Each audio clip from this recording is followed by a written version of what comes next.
नमस्ते बच्चों। आज हम अध्ययन करेंगे ग्रहों की गति के संबंध में केपलर का नियम। उसके अंतर्गत ग्रहों की गति के संबंध में केपलर का तृतीय नियम। तो आइए देखते हैं केपलर ने क्या कहा कि किसी ग्रह के परिक्रमण काल का वर्ग उस ग्रह की सूर्य से माध्य दूरी के घन के अनुक्रमानुपाती होता है। किसी ग्रह के परिक्रमण काल का वर्ग उस ग्रह की सूर्य से माध्य दूरी के घन के अनुक्रमानुपाती होता है। मान लो क्या है, यह सूर्य है,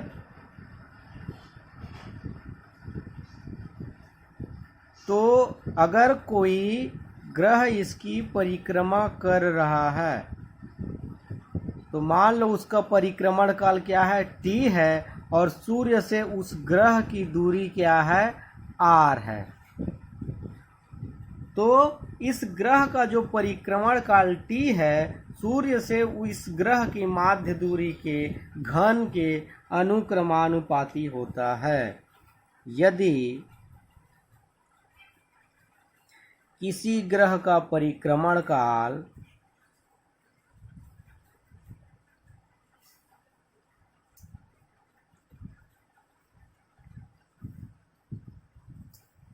t तथा यदि किसी ग्रह का परिक्रमण काल t तथा ग्रह की सूर्य से माध्य दूरी क्या है, स्मॉल r है, तो केपलर के नियम से क्या होता है, परिक्रमण काल का वर्ग जो होता है अनुक्रमानुपाती होता है सूर्य से उस ग्रह की माध्य दूरी के घन के। अब यदि जानते हैं हम, यदि अनुक्रमानुपाती के चिन्ह को हटाकर बराबर का चिन्ह लगाते हैं तो एक नियतांक वैल्यू लिया जाता है। मान लो वह नियतांक क्या है, k है, जहां k इज इक्वल टू क्या है, अनुपातिक नियतांक। तो यह है केपलर के ग्रहों की गति के संबंध में तृतीय नियम। तो ये इस समीकरण से क्या स्पष्ट होता है, इस समीकरण से यह स्पष्ट होता है कि जो ग्रह सूर्य के नजदीक होता है उसका परिक्रमण काल कम होता है। जो ग्रह सूर्य के जितने पास होंगे ग्रह, उसका परिक्रमण काल उतना कम होगा, और जो ग्रह सूर्य से दूर होता है उसका परिक्रमण काल अधिक होता है। तो आइए देखते हैं केपलर के ग्रहों के गति के संबंध में तृतीय नियम की व्युत्पत्ति।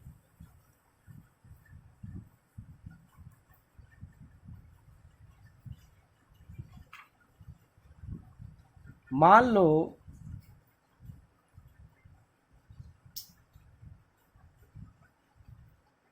ग्रह सूर्य के चारों ओर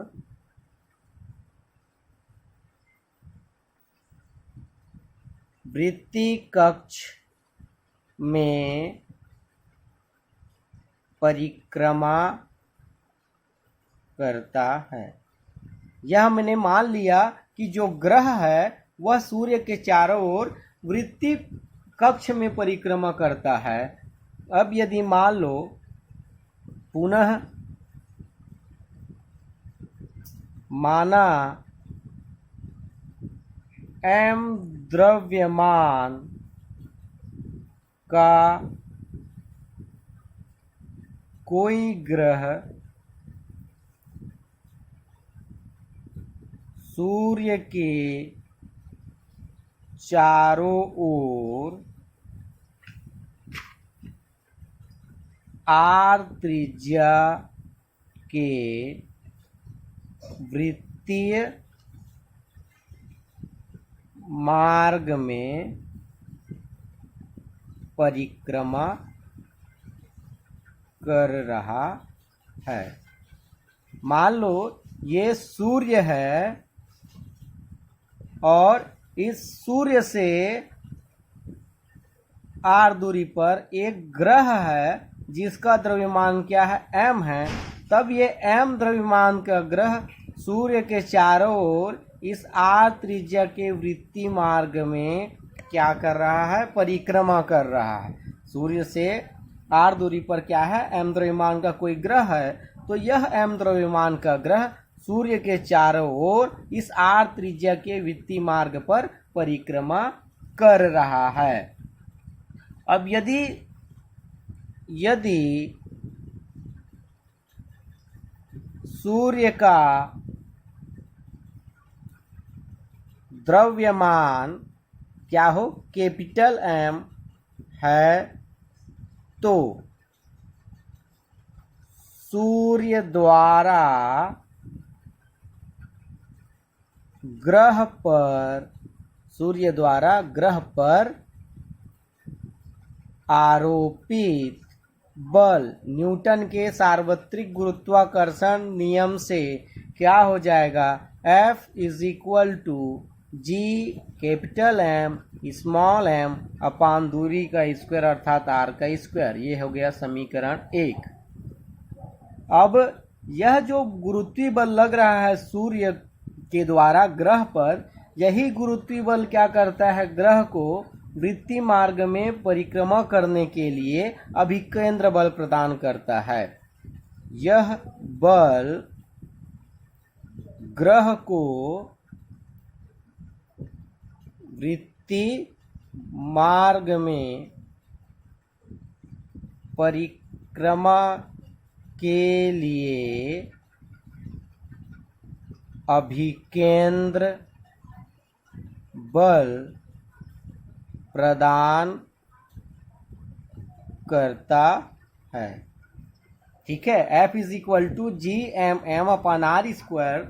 जो सूर्य द्वारा ग्रह पर आरोपित गुरुत्वीय बल है, वह बल ग्रह को इस सूर्य के चारों ओर वृत्तीय परिक्रमा करने के लिए क्या प्रदान करता है, अभिकेंद्र बल प्रदान करता है। इसलिए अभिकेंद्र बल F इज इक्वल टू क्या हो जाएगा, mv स्क्वायर अपॉन r। अब केंद्र बल का यही मान होता है, F is equal to mv square upon r। तो ये हो गया समीकरण 2, जहाँ v जो है ग्रह का कक्षीय वेग है।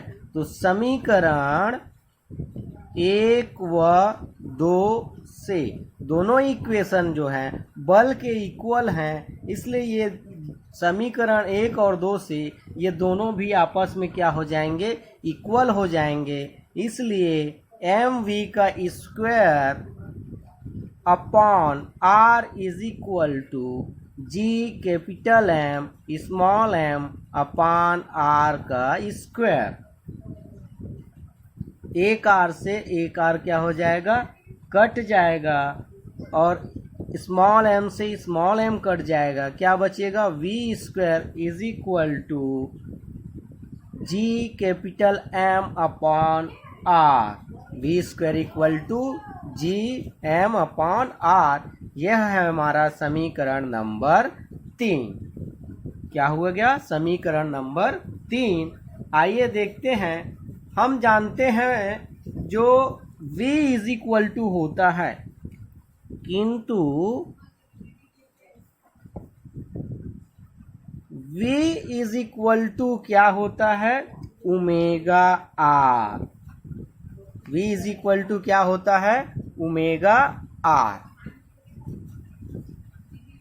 और ओमेगा r अर्थात ओमेगा का मान होता है और 2 pi upon T into r। तो v इज इक्वल टू क्या होता है, ओमेगा r, और ओमेगा का मान किसके बराबर होता है, 2 पाई अपॉन टी के। तो यहाँ ओमेगा के स्थान पर हमने क्या लिख दिया, 2 पाई अपॉन टी। तो v का मान क्या हो गया, 2 पाई r अपॉन टी। तो इसलिए समीकरण 3 से समीकरण 3 में हम क्या करते हैं, v का मान रख देते हैं। तो क्या है, V square equal to G M upon R है। तो वी स्क्वायर अर्थात 2 पाई आर अपॉन टी का whole square is equal to G capital M upon R. तो यहाँ इसका स्क्वायर करेंगे तो 4 पाई का स्क्वायर आर का स्क्वायर अपॉन टी का square is equal to G M upon R. तो अगर हम तिर्यक गुणा करेंगे तो क्या हो जाएगा, टी स्क्वायर जी एम और इस साइड क्या आ जाएगा 4 पाई स्क्वायर और आर का स्क्वायर के इस आर से गुणा होगा तो आर का क्यूब। टी स्क्वायर का जी एम से गुणा किया, T square G M equal to 4 pi square R square into R, तो आर का क्यूब।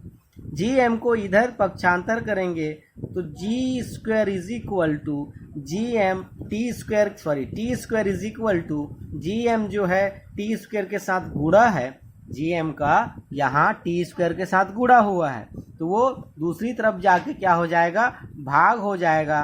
तो 4 पाई स्क्वायर आर का क्यूब अपॉन जी एम। यदि क्या हो 4 pi square upon G M is equal to K बराबर नियतांक हो। यदि 4 pi square upon G M, तो जो 4 pi square upon G M is equal to K is equal to नियतांक हो, तो यहाँ से क्या हो जाएगा, T square is equal to K R का क्यूब। क्या हो जाएगा, ये पूरा नियतांक के बराबर आ गया, के के बराबर अर्थात, तो यहाँ इसके स्थान पर क्या आ गया, के आर का क्यूब। अब यह नियतांक है इसलिए हम क्या लिख सकते हैं, टी स्क्वायर अनुक्रमानुपाती आर का क्यूब। और यही है केपलर का ग्रह की गति का तीसरा नियम, अर्थात किसी ग्रह के परिक्रमण काल का वर्ग जो होता है उस ग्रह की सूर्य से माध्य दूरी के घन के अनुक्रमानुपाती होता है।